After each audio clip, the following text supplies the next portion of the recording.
Businessman forum व समस्त सातारकरांतर्फे स्वागत करतो। हा विषय आपल्या स्वाभिमानाचा विषय आहे। स्वराज्य रथयात्रा सातारा याची थोडी पार्श्वभूमी सांगण्यासाठी मी इथे आहे। वास्तविक माझ्याकडून आपल्याला इथे कळेल 2023 साली कुपवाडामध्ये एक अश्वारूढ शिवाजी महाराजांचा पुतळा बसवण्यात आला। आम्ही पुणेकर या संस्थेकडून ही संस्था ह्या उपक्रमात सहभागी आहे। तसेच जपानमध्ये भारतीय वंशाचे पहिले व्यक्ती जिथे आमदार झाले तिथे जाऊन त्यांचं नाव श्री योगेंद्र पुराणिक हे पुण्यातील रहिवासी असून ते जपानला जाऊन आमदार झाले। तिथे जाऊन त्यांनी सरकारबरोबर बोलणी करून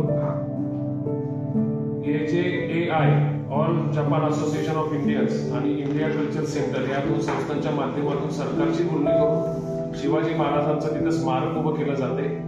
त्या स्मारकासाठी जी अश्वारूढ पुतळा आहे, जी मूर्ती आहे छत्रपतींची, ती महाराष्ट्रात तयार केली जाते पुण्यामध्ये। तर तिची मिरवणुकीची सुरुवात ही कुठे करावी या संदर्भात आमची मीटिंग झाली असता की आपली छत्रपतींची राजधानी ही सातारा आहे, त्याचा अभिमान संपूर्ण हिंदुस्थानला आहे, तर साताऱ्यातून का सुरू करू नये असं त्यांनी आपल्याला आवाहन केलं आम्ही पुणेकर या संस्थेने। आणि 15 जानेवारीला आपल्याला त्यांनी तारीख दिली। 15 जानेवारीला आपण समस्त सातारकर, सर्व संस्था, सर्व महिला गट हे याच्यात समाविष्ट होत आहेत, सर्व शाळा समाविष्ट होत आहेत। 15 जानेवारीला संध्याकाळी 4 वाजता गांधी मैदानावरून आपण या रथयात्रेची सुरुवात करणार आहोत। आपले छत्रपती श्रीमंत छत्रपती उदयनराजे भोसले व आपले आताचे नामदार सार्वजनिक बांधकाम मंत्री श्रीमंत छत्रपती शिवेंद्रबाबा यांच्या उपस्थितीत आपण हा सोहळा सुरू करतोय। सोहळ्याची एक सुरुवात मिरवणूक आपण गांधी मैदानापासून सुरू करून कोळी नाक्यापर्यंत घेत आहोत। हा विषय एवढा महत्वाचा आहे की साताऱ्यातून सुरुवात होऊन ही मूर्ती साधारणतः 12 राज्यांमध्ये जिथे मराठा साम्राज्य होतं, शिवाजी महाराजांचं मराठा साम्राज्य होतं, त्या 12 राज्यांमधून ही मूर्ती फिरणार आहे। त्या ठिकाणी त्याच्या मिरवणुका निघतील। पुण्यात भारतातल्या मिरवणुकांचं शेवट होईल व तिथून मूर्ती टोकियोसाठी प्रस्थान करेल। थोडक्यात असं की शिवाजी महाराज चालले टोकियो मोहिमेवर, याच पद्धतीने हे भव्य वातावरण झालंय। इंडो जपान सगळ्यांच्या कोलॅबोरेशन मध्ये आपण 8 मार्चला तो कार्यक्रम टोकियो येथे घेतोय। त्या कार्यक्रमासाठी तिथले राजघराण्यातले राजे तिथे उपस्थित असणार आहेत। आपल्या राजघराण्यातल्या राजांच्या असते इथे सुरुवात, तिथल्या राजघराण्याच्या असते तिथे प्रतिष्ठापना। आणि या कार्यक्रमासाठी केंद्रीय मंत्रिमंडळातील मंत्री तसेच पंतप्रधानांना बोलवण्याचा मानस आहे, पण त्यांच्या व्यस्त शेड्यूलमुळे अजून त्यांचं कन्फर्मेशन आलेलं आहे। तर 2 मंत्र्यांची उपस्थिती इथं कन्फर्म झालेली आहे टोकियोमध्ये। तर हा ऐतिहासिक सोहळा सातारकरांकडून सुरुवात आहे। थोडक्यात हा गुढीपाडवाच आपला आपण समजावा आणि या पद्धतीनं तुम्ही सर्वांनी साजरा करावा हे मी आवाहन करतो। धन्यवाद। राजधानी सातारा छत्रपती शिवरायांनी आटकेपार झेंडा रोवला। शिवरायांचं अल्पायुष्यातलं जर स्वराज्यासाठी जर योगदान बघितलं तर असा राजा पुन्हा होणे नाही, अशा पद्धतीचं एक चांगल्या पद्धतीनं त्यांनी स्वतःचं हे करून स्वतःचं स्वराज्य महाराष्ट्राचं निर्माण केलं। या राजांचा पुतळा खरं तर टोकियोत बसतोय आणि जपानमध्ये अशा पद्धतीने बसत असताना याची सुरुवात साताऱ्यात जर रथयात्रेची होत असेल तर निश्चित सातारकरांसाठी ती एक पर्वणी असेल। 12 स्टेटमधून जाताना हा पुतळा अतिशय चांगल्या पद्धतीने जाईल आणि त्याचं अनावरण जपानमध्ये होत आहे। ही बाब अत्यंत चांगली आहे। 18 पगड जातीला बरोबर घेऊन सोबत घेऊन स्वराज्याची स्थापना ज्यांनी केली तशाच पद्धतीनं सर्व संघटना, सर्व तुमच्या जाती धर्मातील लोकांसाठी हा एक वेगळा सोहळा असेल। आता अतिशय चांगल्या पद्धतीनं साताऱ्यातून मिरवणूक निघावी यासाठी मराठा बिझनेस फोरम असेल आणि सर्वच राजकीय संघटना असतील किंवा इतर संघटना असतील त्यांनी एक चांगलं इथं प्रतिसाद मिळतोय आणि भव्य अशी मिरवणूक साताऱ्यातून ऐतिहासिक मिरवणूक निघेल। यामध्ये कुठलाही जे पारंपरिक वाद्याशिवाय इतर काही कुठलंही वाद्य नसेल। आज जर बघितलं तर गणपतीत आपण डीजेमुळे सगळं वातावरण दूषित होतं, तशा पद्धतीचं कुठलंही वाद्य असणार नाही। अतिशय चांगल्या पद्धतीनं शिस्तबद्ध अशी ही मिरवणूक असेल। राजवाड्यावरून निघालेल्या मिरवणुकीत खरं तर आम्ही 4ही मंत्र्याला म्हणजे खासदार श्रीमंत छत्रपती उदयनराजे यांची उपस्थिती तर प्रार्थनीय आहेच, त्याचबरोबर सार्वजनिक बांधकाम मंत्री नामदार शिवेंद्रसिंहराजे भोसले असतील, नामदार शंभूराजे असतील, नामदार मकरंद पाटील असतील, नामदार जयकुमार गोरे असतील, इतर आमदार असतील, या सर्वांना आम्ही निमंत्रित करतोय. त्यांनी या खरं तर सोहळ्यात सहभागी व्हावं आणि या सोहळ्याची शोभा सर्वांनीच वाढवली पाहिजे. खरं तर तळागाळातली माणसं जर उपस्थित राहिली तर अतिशय चांगली गोष्ट आहे. म्हणजे म्हणूनच आम्ही सर्वांना आवाहन करतोय की हा म्हणजे जसं शिवाजी महाराजांचा इतिहास चांगल्या पद्धतीनं गाला जातो त्याच पद्धतीनं साताऱ्यातली मिरवणूक ही निश्चितपणानं ऐतिहासिक असावी. साताऱ्यातली मिरवणूक त्याच पद्धतीने शिस्तबद्ध असावी. कारण साताऱ्यात आजपर्यंत जेवढे काय म्हणजे असे आंदोलनं झाले असतील किंवा मोर्चे झाले असतील किंवा अशा मिरवणुका निघत असतील त्या अतिशय शांततेने होतात. त्याही पेक्षा चांगली अशी मिरवणूक होईल. राजवाड्यावरून 4 वाजता मिरवणूक निघाल्यानंतर त्याचा पोहे नाक्यावर खरं तर शेवट होईल आणि पुतळ्याला पुष्पहार घालून ती मिरवणूक संपेल. मार्ग असा असेल, राजवाडा वरच्या रस्त्यानं शेटे चौक परत खाली येणार आणि शेटे चौकाचा खालच्या रस्त्यानं म्हणजे पोहे नाक्यावर यायचं हे होईल. त्याच दिवशी ही सगळी मंडळी साताऱ्यात मुक्कामाला असतील. आमचं असंच चाललंय की छत्रपतीच्या घराण्यातच ह्या पुतळ्याचं 1 दिवसाचं वास्तव्य राहावं. आमचं अशी सगळ्यांची मानसिकता आहे किंवा ठीक आहे जलमंदिर हे ऐतिहासिक आहे.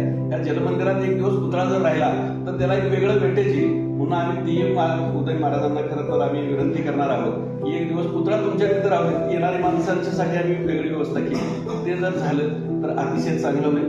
पुतळा अतिशय सुंदर असा सुबक पुतळा त्यांनी बनवलेला आहे की जे साताऱ्यात सुद्धा खरं तर पोहे नाक्यावर शिवतीर्थ आपण असं म्हणतो. त्या शिवतीर्थावर सुद्धा आत्ताच्या पुतळा जर बघितलं तर बाकीचं जे अवतीभोवतीचं ज्या पद्धतीनं सुशोभीकरण करत गेलंय त्या तुलनेनं पुतळा छोटा होतोय. तर राजघराण्यानं जी भूमिका घेतलेली आहे नगरपालिकेच्या माध्यमातून उदयनराजे असतील किंवा शिवेंद्रराजे असतील त्यांनी शिवाजी महाराजांचा पुतळा पोहणा किंवा ह्याच पद्धतीनं मोठा करतायत. ही बाब सुद्धा अतिशय चांगली आहे. तशी ही बाब आपल्यासाठी सुद्धा तशी चांगली वाटते. तशी जपानमध्ये शिवरायांचा पुतळा उभारतोय आणि शिवरायांचा पुतळा उभारतोय म्हणजे आपल्याबरोबर शिवाजी महाराजांचं वलय हे अन्य देशात कशा पद्धतीनं आहे त्याचं एक ज्वलंत उदाहरण म्हणावं लागेल. तुमच्या माध्यमातून आम्हाला एवढीच अपेक्षा आहे की सर्वांनी त्या दिवशीही आम्हाला तिथं येऊन आपण खरं तर आपण सगळी मंडळी एकत्र असतो पण सगळ्यांनी यावं, त्याचं छायाचित्रण करावं, त्याचं चित्रीकरण करावं, जास्तीत जास्त लोकांपर्यंत हे पोचवून जसे यापूर्वी राजवाड्यावरच्या मिरवणुकांना गर्दी होते तशा पद्धतीनं सर्व गणपती मंडळांनी त्यात सहभागी व्हावं, इतर संघटनांनी सहभागी व्हावं पण शिस्तबद्ध पद्धतीनं हे व्हावं एवढीच आमची अपेक्षा आहे. तुतारी असेल, तुमचं ढोलकीवाद्य असेल, त्याच्यानंतर तुमचं समूळवाद्य असेल, अशा पद्धतीची जी जुनी पारंपरिक वाद्य आहेत त्या पारंपरिक वाद्याशिवाय कुठलंही वाद्य तुम्हाला तिथं दिसणार नाही. चित्ररथ असते, सुंदर असेल अशा पद्धतीचा चित्ररथ सुद्धा त्या मिरवणुकीत असेल. प्रत्येकाला एकच विनंती आहे की अतिशय म्हणजे उपस्थित राहणाऱ्यांना एकच विनंती असेल की जे संयोजक ज्या पद्धतीनं तुम्हाला सूचना देतील त्याच पद्धतीनं तुम्ही तुमचं त्या मिरवणुकीतलं वातावरण असावं. कुठल्याही कुणाच्याही भावना दुखावल्या जाऊ नयेत, कुठलाही तेढ निर्माण होऊ नये अशा पद्धतीच्या घोषणा कोणी देऊ नये एवढीच आमची माफक अपेक्षा आहे. तुमची उपस्थिती हीच आमच्यासाठी खरं तर एक पर्वणी असेल किंवा तुमची उपस्थिती हीच आमच्यासाठी खरं तर स्वागताची एक आम्हाला संधी असेल एवढंच मी बोलतो. प्रत्येकानं हा माझा सोहळा आहे, आपला सोहळा आहे, हा शिवरायांचा सोहळा आहे म्हणून यात सहभागी व्हावं एवढीच मी तमाम जनतेला विनंती. आता 3 मीटरचा पुतळा आहे, 9-9.5 फूट पुण्यामध्ये ज्यांनी अशावर पुतळा बसवला आम्ही पुणेकर मूळ संस्था आहे जी सगळ्यांच्या प्रशासनाच्या टचमध्ये आहे. तसंच जपानचे जे आमदार आहेत त्यांचा आणि त्यांच्या संदर्भात हा पुतळा तयार होतोय. याचा संपूर्ण खर्च ही आम्ही पुणेकर ही संस्था करते. तो पुतळा तिथे पुण्यात बनवला जातोय. खटावकर हे शिल्पकार आहेत, शिल्पकार त्यांच्या तिथे हा पुतळा बनतोय. 3 मीटर उंची आहे. त्या पद्धतीने हा पुतळा आहे. त्यांचे फोटो दाखवले या पद्धतीने तो पुतळ्याचं काम तिथे झालेलं आहे. खर्च हा आम्ही पुणेकर ही संस्था करते आणि जपानचं डेलिगेट याच्यामध्ये इन्व्हॉल्व आहे. केंद्र शासनाशी त्यांचं ऑलरेडी पत्रव्यवहार झाला आहे आणि त्या पद्धतीने त्यांना पुण्यापासून परत पुण्यापर्यंत आणि तिथून टोकळीपर्यंत त्यांची पूर्ण संरक्षणाची व्यवस्था किती दिवस चालणार? साधारणतः 1 महिन्याला यात्रा चालेल. तुमच्यापैकी कोण असणार आहे? साताऱ्यामध्ये साताऱ्यामध्ये फक्त आपला सगळ्यांचा सहभाग आहे. पुढचं आपल्याला साताऱ्यावरती विनंती केली होती त्या स्टेटचा तो विषय आहे. प्रत्येक जिल्ह्यामध्ये जिल्ह्यामध्ये करायचं फक्त कधी महाराष्ट्रातलं जे काही मिरवणुका निघणार आहेत त्यात आमचे सदस्य अमित बोडके यांची इन्व्हॉल्वमेंट आहे.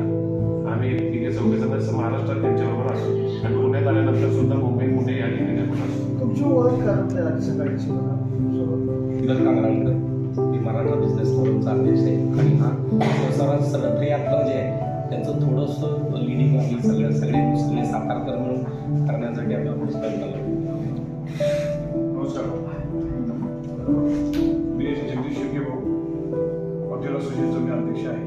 मी मराठा बिझनेस फोरमचा मी आता उपाध्यक्ष आहे. आणि या पुतळ्याच्या संदर्भात जो विषय तो मला असं वाटतं की सातारकरांनी पूर्ण एकत्र आपले दैवत चालले जपानला असं डोक्यात ठेवून प्रत्येकानं सहभाग घ्यावा आणि ह्या ऐतिहासिक विषयाचं साक्षीदार व्हावं. मी मनोज देशमुख, मी साताऱ्यातल्या निरनिराळ्या संस्थांमध्ये काम करतो. सवयभान अभियान जे राबवलं गेलं त्याचा मी सचिव आहे. लायन्स क्लबचा मेंबर आहे. जायंट्स ग्रुपचं आमच्याकडून 3 पोलीस चौकी उभं करायचं काम झालं. NBFचा मी सदस्य आहे.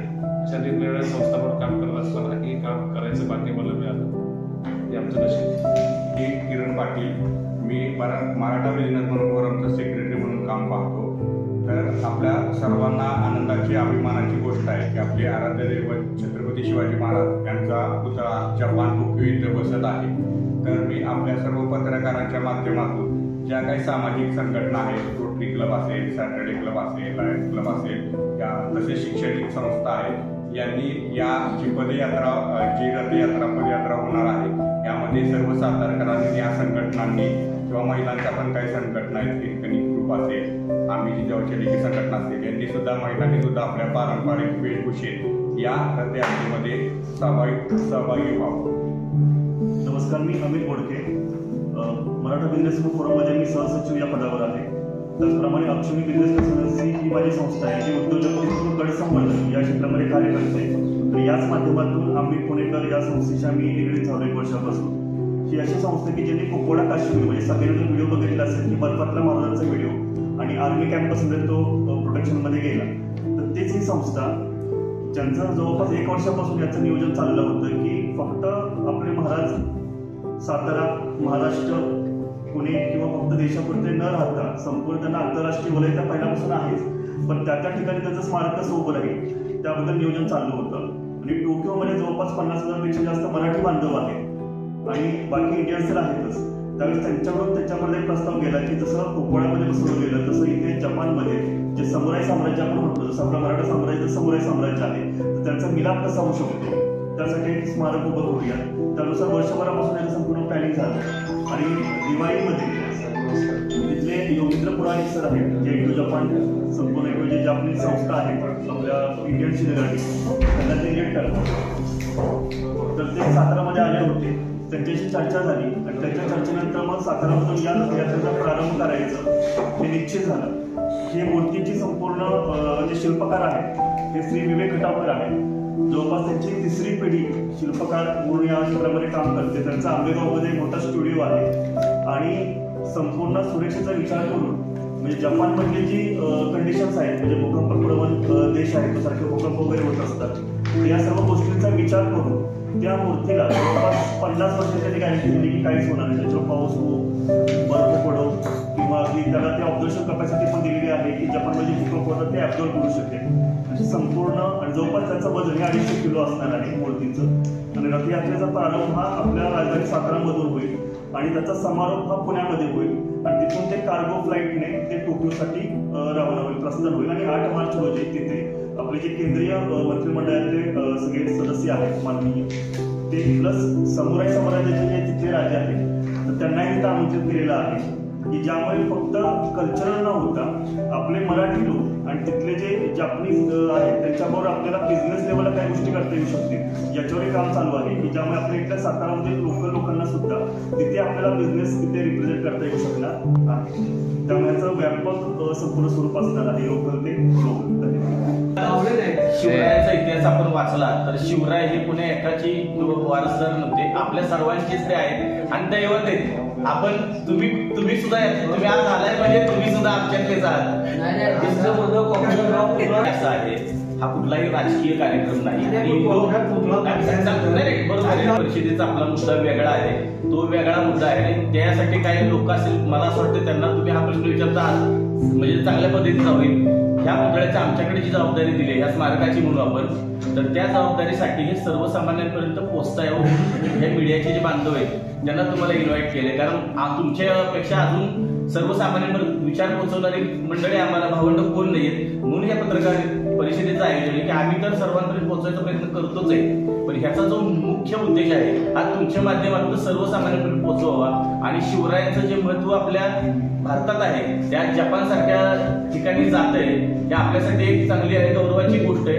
ह्याच्यामध्ये आम्हाला कुठेही आर्थिक किंवा काही नाट्य संबंध जोडलेले नाही, फक्त शिवराय आणि ते बाहेरच्या यात जात आहेत आणि आपल्याला ते कुठंतरी तिळाची एक आपल्याला काम करायची एक ही मिळाली, म्हणून आम्ही त्या उद्देशानं आलो. यात कुठेही फंडिंग गोळा करायचं किंवा त्याच्यातलं काहीतरी वेगळं, कारण आम्ही सगळे तुम्ही म्हटल्याप्रमाणे सो कॉल्ड, आता ज्याला त्याला माहिती धडके आहेत का नाही, ज्याचे त्याचे प्रॉब्लेम वेगळे, आम्ही सुद्धा फक्त एकच आमची कामं वगैरे सगळे हे करून शिवराय ह्या नावासाठी आम्ही एकत्र आलो. उभा राहत नाही आणि झेपरमध्ये पुतळा उभा राहतो. खरं तर चांगली म्हणजे कमीत कमी ह्या राजकारत्यांनी लक्षात घ्यावं की स्मारक लवकर